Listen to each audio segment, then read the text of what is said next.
అందరికీ వందనాలు. మహోన్నతుడు మహాగణుడు సర్వోన్నతుడైన యేసుక్రీస్తు ప్రభుల వారి శ్రేష్టమైన నామమున మీ అందరికీ శుభములు. ప్రియులారా, కొద్ది నిమిషాలు దేవుని యొక్క లేఖనాన్ని నిదానం చేసుకుందాం. మన ఆత్మీయ జీవితంలో మనం ఎక్కడున్నా సరే దేవుని యొక్క సన్నిధి కలిగి ఉండడం చాలా శ్రేయస్కరం, చాలా సంతోషకరం. ఎప్పుడైతే దేవుడు మనకి ఒక పునరుద్ధరణ దినాన్ని మనకి బహుమతిగా ఇచ్చి ఉన్నాడో, ఆ దినమున ఎక్కడున్నా దేవుని యొక్క సన్నిధిని మనం వెతకాలి, దేవుని యొక్క సంఘమును మనం వెతకాలి.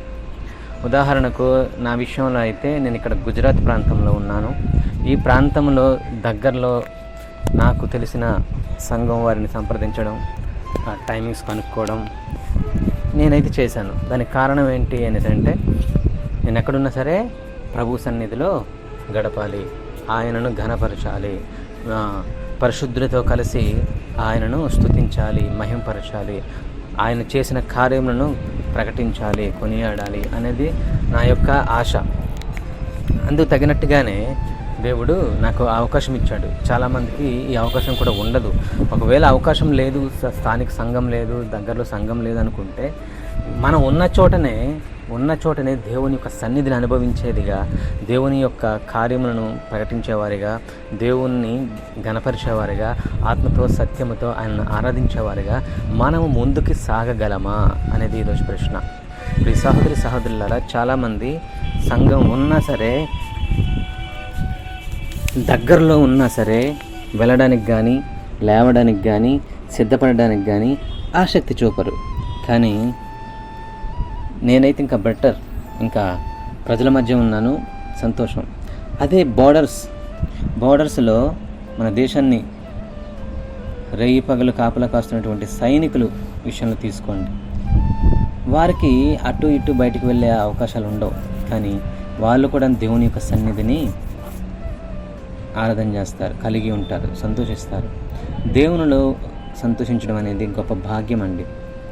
ఆ భాగ్యము అందరికీ దేవుడు ఇస్తాడు, దాన్ని మనమే పొందుకోవాలి.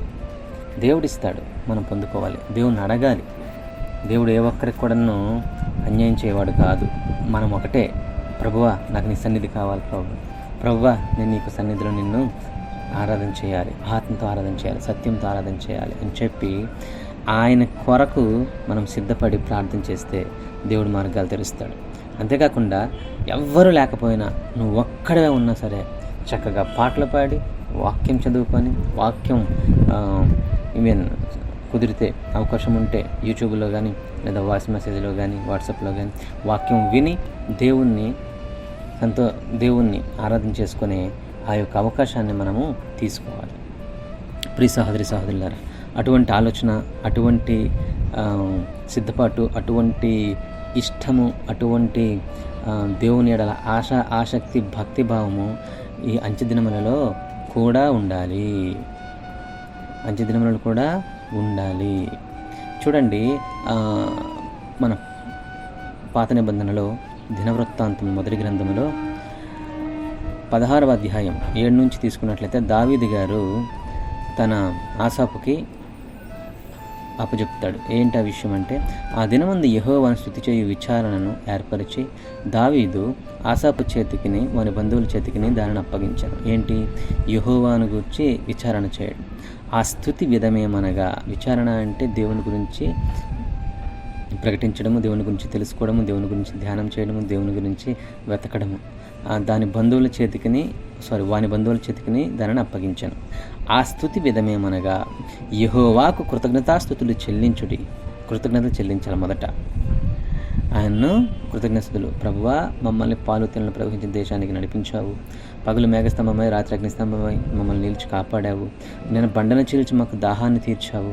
అనేక రాజుల నుంచి మమ్మల్ని విడిపించావు. అనేక యుద్ధాలలో ప్రభువా మాకు ముందుండి నీవే యుద్ధం చేశావు అని చెప్పి దేవుని యొక్క కార్యములు, ఆశ్చర్య కార్యములు ఆయన్ను జ్ఞాపకం చేసుకోవాలి. మన జీవితంలో అయితే, ప్రభువా నన్ను ఈ అనారోగ్యం నుంచి కాపాడావు, ఈ అప్పుల నుంచి విడిపించావు, సమస్యల నుంచి విడిపించావు, సమాధానాన్ని ఇచ్చావు, క్షేమము సమాధానం ఇచ్చావు అని చెప్పి ఆయనకు కృతజ్ఞతలు చెల్లించాలి. ఆయన నామమును ప్రకటన చేయుడి. దేవుని యొక్క నామాన్ని ఏ విధంగా ప్రకటన చేస్తాము? ఆయన దేవుడని, ఆయన మాత్రమే దేవుడని, ఆయన మాత్రమే మనలను సృష్టించిన వాడని, ఆయన మాత్రమే మనలను పాపం నుంచి విమోచించిన వాడని మన యొక్క బ్రతుకు ద్వారా ప్రకటన చేయాలి. మనము బ్రతుకు ద్వారా ప్రకటన చేయాలి. అంతేకాకుండా ఆయన కార్యములను జనములలో తెలియచేయాలి. మన జీవితంలో దేవుడు చేసిన కార్యములు, దేవుడు కృపను బట్టి ఇలా ఉన్నాను కానీ, లేదంటే దేవుడు కాపాడాడు కాబట్టి ఇలా ఉన్నాను కాబట్టి, కానీ లేకుంటే ఆ రోజు నా పరిస్థితి ఏమై ఉండదు అని మన జీవితంలో దేవుడు ఇచ్చిన కార్యములను మనము గుర్తు చేసుకోవాలి. ఆయనను గూర్చి పాడుడి, ఆయనను కీర్తించుడి. దేవుని గురించి పాడాలి. కీర్తనలు చదువుకున్న, పాటలు విన్న, పాటలు కలిసి మన పరిశుద్ధులు చాలామంది రాసిన పాటలు ఉన్నాయి కదండి, అవి పాటలు పాడుతూ ఆయనలో ఆనందించాలి. తర్వాత చూడండి, ఆయన కార్యములను జనములలో తెలియజేయడి, ఆయనను గూర్చి పాడుడి, ఆయనను కీర్తించండి. ఆయన అద్భుత క్రియలన్నిటి గూర్చి సంభాషణ చేయుడి. ఎప్పుడైతే మనము దేవుని గురించి మాట్లాడుతూ, దేవుని గురించి డిస్కషన్ చేస్తూ ఉంటామో, ఆయన గొప్పతనాన్ని జ్ఞాపకం చేసుకుంటూ ఉంటామో, అప్పుడు ఆ చుట్టుపక్కల దేవదూతల సమూహం ఉంటుంది. దేవుడు చెవియొంకి ఆలకిస్తాడని కూడా యెషయా గ్రంథంలో తెలియజేయబడి ఉంటుంది. కాబట్టి ప్రియ సహోదరి సహోదరులారా, మనము ఈ యొక్క పునరుద్ధాన దినం నాడు చేయాల్సింది అదే. తర్వాత చూడండి, దానివల్ల ఉపయోగం ఏంటో. యెహోవాను వెదకువారు హృదయమునందు సంతోషించుదురుగాక. యెహోవాను ఆశ్రయించుడి, ఆయన బలమును ఆశ్రయించుడి, ఆయన సన్నిధి నిత్యము వెదకుడి. హల్లెలూయా. మనం ఏం చేయాలండి? ఆయన సన్నిధిని వెతకాలి, ఆయన బలమును ఆశ్రయించాలి, ఆయనను ఆశ్రయించాలి. ఎవరైతే దేవుని మీద ఆనుకుని ఉంటారో వారికి ఏ మేలు కొదవ ఉండదండి. వారికి ఏ పరిస్థితిలో, ఎక్కడ, ఎలా, ఏం కావాలో, ఏం చేయాలో ప్రతిదీ కూడా దేవుడు అనుగ్రహిస్తాడు. నా జీవితంలో, అందుకు నేనే ఉదాహరణ. నా జీవితంలో నన్ను ఈ యొక్క ప్రాంతానికి ట్రాన్స్ఫర్ చేసిన తర్వాత మళ్ళీ వేరే సైట్ ఉంది, నువ్వు అక్కడికి వెళ్ళిపోవాలి అని చెప్పేసి అన్నారు. కానీ నాకు వెళ్ళడానికి ఇష్టం లేదు. కానీ ప్రభు ప్రార్థన చేశాను, ప్రభు ఒకవేళ నేను అక్కడికి వెళ్ళడం మీ చిత్తం అయితే నేను అక్కడ నడిపించండి అని చెప్పి ప్రార్థన చేశాను. కానీ దేవుడు నన్ను క్షేమ సమాధానంతో ఈ యొక్క ప్రాంతంలో, ఇక్కడే ఈ ఆల్రెడీ వెళ్ళిన చోట్లోనే, కంఫర్ట్ జోన్లోనే దేవుడు నన్ను నిలబెట్టుకున్నాడు. అందుని బట్టి దేవునికి మహిమ కలుగును గాక. ప్రియ సహోదరి సహోదరులారా, ఆయన చిత్తానికి మనం అప్పగించుకుంటే ఆయన మనకు సమాధానం ఇస్తాడండి. కాబట్టి ఆయన బిడ్డగా, పరిశుద్ధంగాను, ఆయన యొక్క బిడ్డలుగా క్షేమ సమాధానంతోనూ, ఆయన యొక్క బిడ్డలుగా ఆయనకు కృతజ్ఞతలు చెల్లించేవారిగాను ఎల్ల వేళలా కూడాను మనము జీవించినట్లయితే, ఆయనను గురించి సంభాషణ చేసినట్లయితే, ఆయన గురించి ప్రకటించేవారిగా మనం ఉన్నట్లయితే దేవుడు సంతోషిస్తాడండి. పునరుద్ధరణ దినం నాడు మనం చేయాల్సింది అదే. ఆయనను సంతోషింపు చేయడమే, కృతజ్ఞతలు చెల్లించడమే, ఆయన జ్ఞాపకం చేసుకునడమే. చేద్దామా? మహాపరిశుద్ధ ప్రేమికులైన తండ్రి, గనుడ గొప్పవాడ స్తోత్రములు. ఈ సమయం అందు ప్రభువా, నీకు బిడ్డలతో మీరు సూటిగా మాట్లాడిన విధానం బట్టి వందనాలు.